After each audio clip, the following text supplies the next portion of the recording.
In this room tonight, my husband tried to turn our own children into judges over my mind, and all I had to defend myself was a calm voice and a simple plan.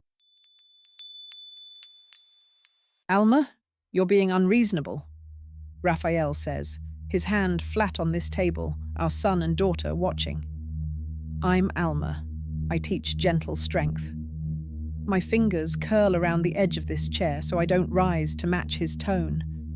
I see Mateo's jaw tighten. Sophia's eyes flick between us. My husband wants an answer right now. He wants me to agree that from today on he speaks for both of us about money, property, doctors, all of it. He calls it making life easier. He says I confuse numbers. He says I repeat stories. But I hear something else under his words. Fear, and a need to control it by controlling me. So I breathe once, slow. I remind myself I am not on trial here, not in this room, not at this table. I am a grown woman who has walked through storms and stayed kind. I will not lose myself tonight. Earlier this afternoon, this room was quiet. I sat in this chair with a notebook I did not show anyone. The house felt small with worry, even though it is not a small house. I replayed the last months in my mind. Rafael accidentally mixing up my medicine box. Rafael telling the children on a call that I sounded foggy when I had simply been tired. Rafael raising his voice when I asked to look at the online banking myself. Each moment was small alone. Together they formed a pattern. It was not just care, it was also control. My daughter Sophia had texted me asking, "Mama, are you okay? Papa sounds worried." I told her, "I am okay. I am also watching." And then I decided that if there was going to be a big conversation about my life, it would happen here, at this table, with all of us sitting down. So I invited them. "Come by tonight," I told Mateo and Sophia. "Your father and I need witnesses, not sides." That was my phrase. Witnesses, not sides. When I said it, Rafael laughed too loudly in this room. "What is this? A trial?" he asked. I just looked at him and repeated, "We need clear ears. We are all getting older. We must talk plain." Inside, I was steadying myself. I knew he had already been talking to them alone, dropping small stones of worry. "Your mother forgot the PIN? She mixed up the gas bill. I don't want anything bad to happen if she signs the wrong thing." Some of it had a little truth. I do forget a number here and there. I also know how often he leaves papers scattered and blames me. Tonight, I wanted the story told in one place, from my own mouth, while I was calm at this table. Before I called the children, I called someone else. A therapist whose card a friend had given me months ago. I stayed in this chair with my feet flat and my voice low. "My husband says he wants to simplify things," I told her. "He wants one signature on everything. His." I did not dramatize. I listed facts. The missing bank notifications. The doctor appointment he tried to book without me. The way he had started saying, "Don't bother your pretty head." She was quiet for a moment. Then she said, "Alma, I hear two things. His fear of loss and your fear of disappearing." Her words landed like a little light in this room. I nodded, even though she could not see me. "I don't want to fight," I said. "I want a simple boundary that even our grandchildren could understand." She helped me shape one sentence, then another. A small script of respect. The plan was not dramatic. There would be no surprise, no public humiliation, no big speech rehearsed for strangers. Only this table, these chairs, and 4 people who share a last name. My first line tonight, I decided, would be simple. I will not sign anything I have not read, in peace, with help that is neutral. Neutral. That was an important word. Not his cousin who did a little real estate once. Not a neighbour who owed him a favour. A real counsellor, or a lawyer we both chose. My second line would be, if you want to talk about my mind, you must also talk about my rights. Writing those lines in my notebook, I felt my shoulders drop. I was not helpless. I had a plan built of short, clear sentences. No drama, no shouting. Just words I could hold on to if the air in this room got hot. When evening came, Matteo arrived first.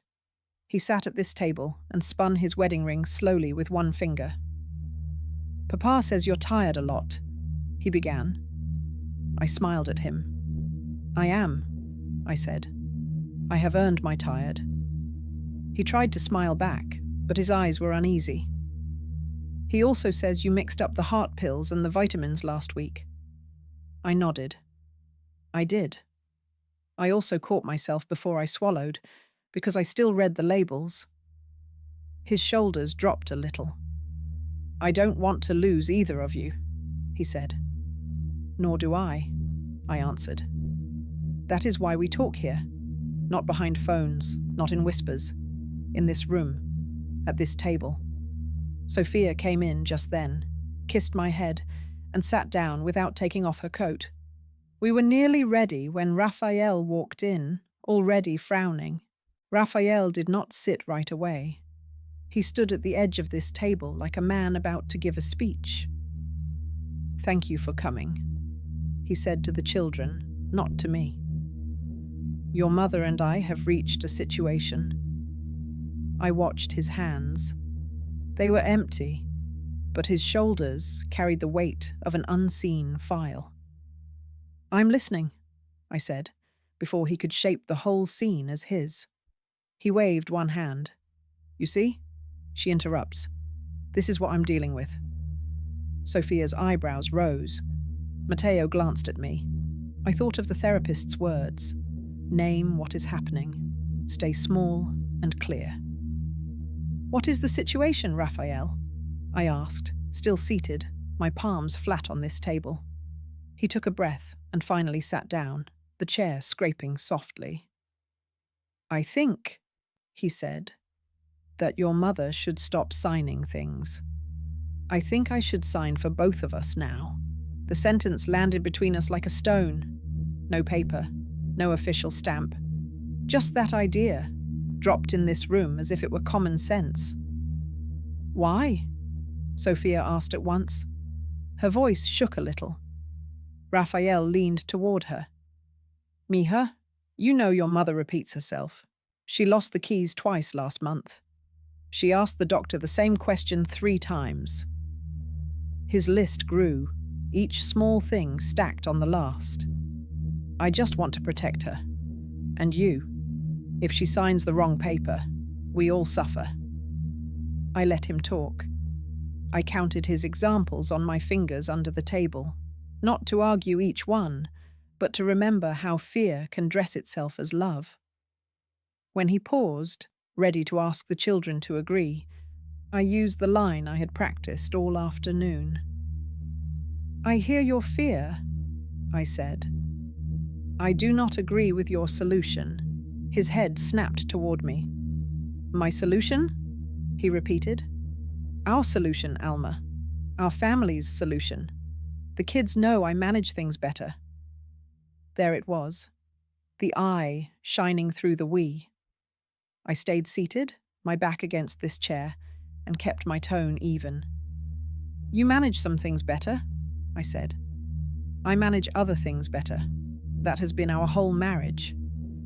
I turned to the children. "When you were small and sick, who remembered the doses and the times?" Sophia swallowed. "You did." Matteo nodded. "You did." I nodded back. "Now your father is scared," I said. "He is scared of losing money. I'm scared of losing my voice. Both fears are real, but only one of them asks another person to disappear." The room went very still. Even Rafael stopped moving his hands. Naming it that way changed the air. Of course, he did not like that air for long. "Disappear?" he scoffed. "Drama. Always drama." His voice rose, bouncing off the walls of this room. "I am offering to take care of things and you turn it into an attack." Matteo flinched. Sophia clenched one fist on this table. I felt the scene start to tilt toward shouting, toward old habits. This was the place where our fights had always gone wrong. This was also the moment my therapist had prepared me for. I took one slow breath. Then I said my next practiced line. "I will not talk about my brain while voices are raised," I said, clear and low. "We can pause, or we can lower our voices. Those are the options." I did not threaten to leave. I did not call him names. I simply offered two doors, calm or stop. The effect was almost strange. Rafael blinked, as if someone had turned down a radio he did not realize he had switched on. "You're refusing to talk?" he asked. "No," I answered. "I am refusing to be shouted at." Sophia let out a breath she had been holding. Matteo rubbed his face. "Papa," he said gently, "we're all here to listen. Maybe just softer." Raphael's mouth opened, then shut. He glanced at the children, then at me. I could see the battle inside him. Habit versus love. Finally he sighed and sank a little deeper into his chair. "Fine," he muttered. "Fine. Softer." The volume dropped. The sharpness did not disappear, but it lessened. Sometimes that is all the victory you get in one evening. A slightly quieter room, where words can land without breaking. With the noise turned down, I could lay out my own facts. "Rafael," I said, "have I forgotten some things?" "Yes." "Have you?" He frowned. "Everyone forgets things," he said. "Exactly," I replied. "Everyone forgets things. That is not the same as being unfit to sign your own name." I told the children about the doctor visit he had tried to book without telling me, about the passwords he changed without writing them down where we both could see. I did not accuse. I described. "This is the part that scares me," I said. "Not my memory, your secrecy." Sophia stared at her hands. "Papa, why didn't you tell Mama about the appointment?" she asked. Raphael shifted. "I didn't want to worry her." I shook my head. "You worried me more by hiding it." Matteo nodded slowly. "That makes sense," he said. Small, simple sentences. Little stones of truth on this table. Then came the real test. Raphael cleared his throat. "I spoke with a friend," he admitted. "He said there are forms. We could name me as the one to sign for both of us, just in case." I could almost hear the word he was avoiding, the one that would turn me into a dependent instead of a partner. I did not speak it. I would not give it power in this room. "Did you bring these forms?" I asked. "No," he said quickly. "I just wanted to see if we all agreed first." That was its own kind of pressure. A vote against my own autonomy. Sophia bit her lip. "What happens if we say no?" she asked. Raphael spread his hands. "Then we gamble. If your mother signs something bad, we all pay." I let the silence stretch. Then I said, "There is a third way. 3 ways. That was the heart of my plan. Not his way, not my old way of doing everything myself, but a new path between. First," I said, "we can choose a neutral person to help us look at any big paper. Not your cousin, not my sister. Someone whose job is to be fair." I watched his face as the word neutral landed. He did not like it. It took power away from private deals and hallway talks. Second, we can write down simple rules for our money. Which accounts need both of us. Which gifts are okay? Which risks are too big? We can pin the rules in this room so no one forgets. Mateo's eyes brightened a little at that. He likes lists. And third, I continued, we can set a plan for if my mind truly changes someday. But that plan will be made while I am clear, not when I am scared. Rafael tapped his fingers on this table. You make it sound so easy, he said. You think a stranger cares more than I do? I shook my head. No, I think a stranger cares differently. You care as my husband. I need someone who cares about fairness. He scoffed, but there was less heat now. And what about my fear? He asked. My father's friend lost everything because his wife signed bad investments. Do you think I don't remember? There it was. The story under the story. A man he had never met. A loss he had never lived, shaping our marriage from the shadows. I believe you are scared, I said softly. I am asking you not to hand that fear my pen. For the first time that night, he looked at me, not around me. So, what do you want from me? He asked. Exactly. In plain words. Plain words. That was my invite to the third part of the plan. I want you to come with me to talk to the therapist I called today, I said. Couples therapy? He asked, making a face as if the phrase tasted sour. Call it whatever you like, I replied. I call it a place where we can practice speaking without shouting and hiding. I added one more piece, my voice steady. And I want an apology dinner, here, with the children. Not for forgetting things, for talking about me like I was already gone. Sophia's eyes filled with tears. Mateo stared at his father. Rafael's shoulders rose. You want me to apologize in front of them? He asked. Yes, I said simply. Because you undermined me in front of them.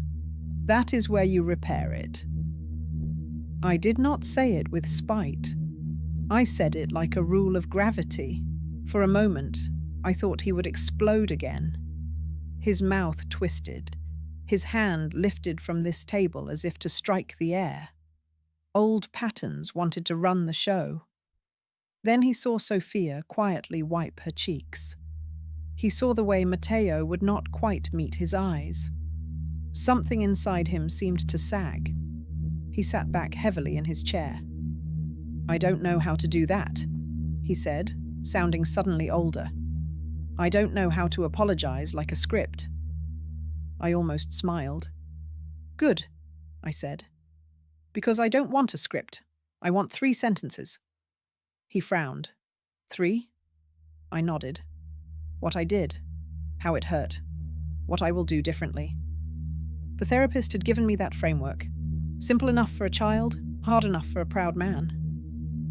In this room, at this table, I watched him decide whether he would even try. He did not answer right away. The clock in this room ticked on, steady and slow. Finally, Rafael cleared his throat. If I go to this therapist, he asked, will you at least let me help with the bills?